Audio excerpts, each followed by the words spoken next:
بسم اللہ الرحمن الرحیم۔ شروع اللہ کے نام سے جو بڑا مہربان نہایت رحم کرنے والا ہے۔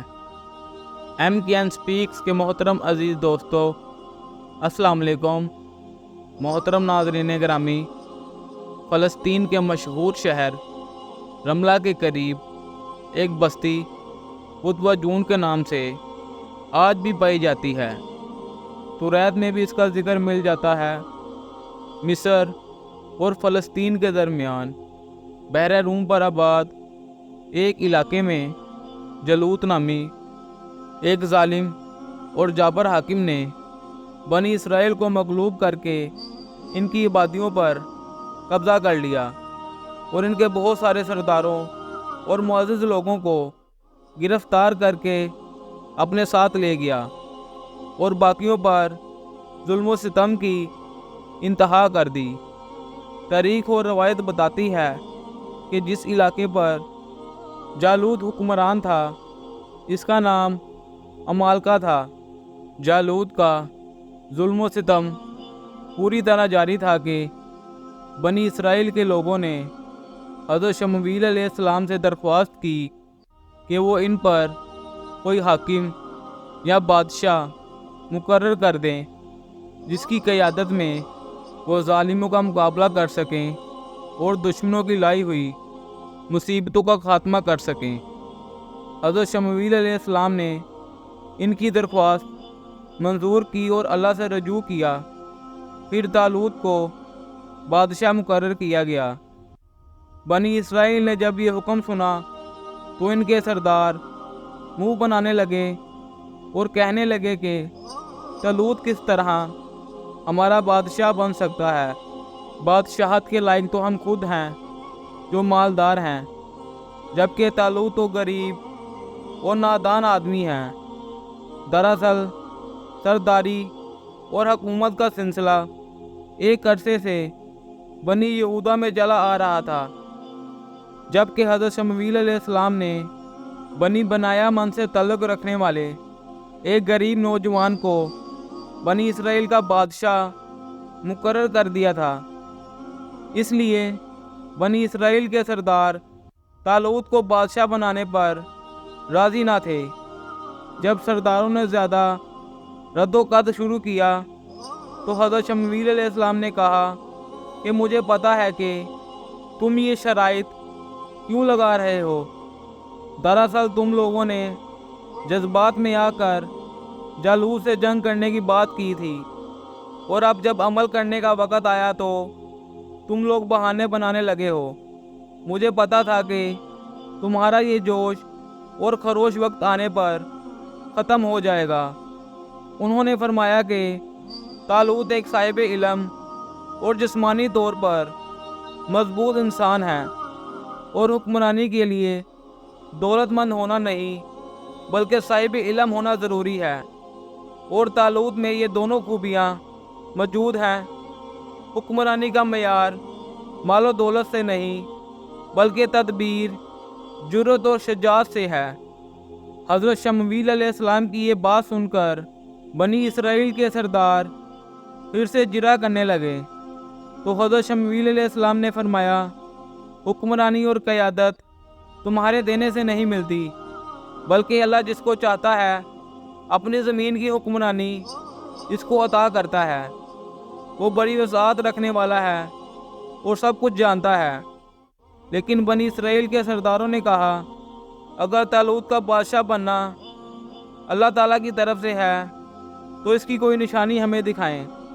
اس پر حضرت شمویل علیہ السلام نے کہا، اگر تمہیں کوئی نشانی چاہیے تو وہ بھی تمہیں ملے گی، اور وہ یہ کہ تابوت سکینہ یعنی متبارک صندوق جو تم سے چھن گیا تھا وہ تمہارے پاس واپس آئے گا۔ فرشتے اسے دیکھتی آنکھوں سے تمہارے پاس اٹھا لائیں گے۔ حضرت شمویل علیہ السلام کی یہ بشارت سچ ثابت ہوئی، اور ملائکہ نے تابوت سکینہ طالوت کو پیش کر دیا، اور طالوت کو بہرحال بنی اسرائیل کا بادشاہ بنا دیا گیا۔ اب بنی اسرائیل کے نئے بادشاہ طالوت نے جالوت کے خلاف جنگ کا حکم دیا اور لوگوں کو کہا کہ وہ جنگ کے لیے اپنے گھروں سے نکلیں، لیکن ساتھ ہی اس نے سوچا کہ بہتر ہے کہ پہلے ان کا امتحان لے لیا جائے کہ کون کون جنگ کرنے کے لیے تیار ہے اور کون نہیں، تاکہ ادائے فرض سے پہلے ہی یہ طے ہو جائے کہ کون ثابت قدم رہے گا اور کون چھوڑ جائے گا۔ لہذا طالوت نے اعلان کیا، جو جنگ میں شرکت کرنا چاہتا ہے وہ ایک ندی کے پاس پہنچے اور کوئی شخص بھی اس ندی کا پانی نہ پیے، البتہ اگر پینا ضروری ہے تو صرف 2 گھونٹ پی سکتا ہے، جس سے حلق تر ہو جائے۔ جو شخص اس حکم کی پاسداری نہ کرے گا وہ جی بھر کے پانی پیے گا، اسے اللہ کی جماعت سے نکال دیا جائے گا۔ نتیجہ یہ نکلا کہ جب لشکر ندی کے پاس پہنچا تو بہت سے لوگوں نے پیٹ بھر کے پانی پیا اور کہنے لگے، ہم جالوت جیسے طاقتور اور جابر حکمران سے کیسے لڑیں؟ لیکن ایک جماعت نے حکم کی پاسداری کی اور ندی کا پانی نہ پیا اور اطاعت امیر کا ثبوت دیا۔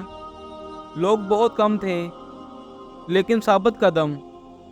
دونوں لشکر آمنے سامنے آئے۔ بنی اسرائیل جالوت سے بہت خوف زدہ تھے۔ اس موقع پر حضرت داؤد علیہ السلام سامنے آئے۔ ان کی عمر کم تھی۔ وہ اپنے ساتھ ہمیشہ ایک تھیلا اور گلیل رکھتے تھے۔ گلیل رسی سے بنا ہوا ایک ہتھیار ہوتا ہے جس میں پتھر رکھ کر دشمن کو مارے جاتے ہیں۔ حضرت داؤد علیہ السلام کے تھیلے میں پتھر موجود ہوتے تھے۔ حضرت داؤد علیہ السلام فوراً طالوت کے لشکر کے پاس پہنچے اور وہاں موجود سرداروں سے کہا کہ وہ جالوت کو قتل کریں گے۔ انہیں جب طالوت کے سامنے پیش کیا گیا تو اس نے دیکھا کہ یہ تو نوجوان ہیں، یہ بھلا جالوت جیسے طاقتور انسان کا کیا مقابلہ کرے گا؟ لیکن اس کا یقین اور خود اعتمادی دیکھ کر طالوت نے انہیں جنگ میں شرکت کی اجازت دے دی۔ جنگ شروع ہوئی تو حضرت داؤد علیہ السلام نے جالوت کو للکارا۔ جالوت نے جب اپنے سامنے ایک نوجوان کو دیکھا تو اسے حقیر سمجھ کر زیادہ توجہ نہ دی، لیکن جب دونوں آمنے سامنے آئے تو جالوت کو ان کی بہادری اور شجاعت کا اندازہ ہوا۔ حضرت داؤد علیہ السلام نے فوراً اپنی گلیل نکالی اور تینوں پتھر اپنی گلیل سے جالوت کے سر پر دے مارے۔ جالوت کا سر پاش پاش ہو گیا اور اس کی گردن کٹ کر طالوت علیہ السلام کے پاس گری۔ طالوت علیہ السلام نے حسب وعدہ اپنی بیٹی کی شادی ان سے کر دی اور آدھی سلطنت بھی ان کے حوالے کر دی۔ یہ تھے حضرت داؤد علیہ السلام، جنہیں بعد میں اللہ تعالیٰ نے نبوت سے سرفراز کیا اور ایک وقت میں نبی رسول اور بادشاہ مقرر ہوئے۔ اللہ تعالیٰ نے ان پر آسمانی کتاب زبور نازل فرمائی۔ اللہ تعالیٰ کس طرح ایک فقیر کو بادشاہ بنا دیتا ہے اور بادشاہ کو فقیر، یہ بات حضرت طالوت اور جالوت کے قصے سے ظاہر ہوتی ہے۔ جسمانی طاقت اور دولت کی فرمانی بھی اکثر بے فائدہ ہو جاتی ہے۔ یہ رب کریم کی شان اور مرضی ہے کہ جس کو چاہے نواز دے اور لینے پر آئے تو سب کچھ لے لے۔ انسان کو تنگی اور آزمائش دونوں حالت میں اللہ کا شکر ادا کرتے رہنا چاہیے اور اس کی ذات پر بھروسہ رکھنا چاہیے، اور نہ ہی میدان جنگ میں اپنی قلت سے گھبرائے اور نہ کثرت پر مغرور ہو۔ انشاءاللہ فتح آپ کی ہوگی۔ اب تک کے لیے اتنا ہی۔ محترم ناظرین گرامی، کیسی لگی آپ سب کو آج کی یہ ویڈیو؟ امید کرتا ہوں اچھی لگی ہوگی۔ اگر اچھی لگی ہو تو میرے چینل کو لائک، سبسکرائب اور بیل آئیکن کو پریس کرنا مت بھولیے گا۔ اس کے ساتھ ہی اجازت چاہوں گا۔ اللہ حافظ۔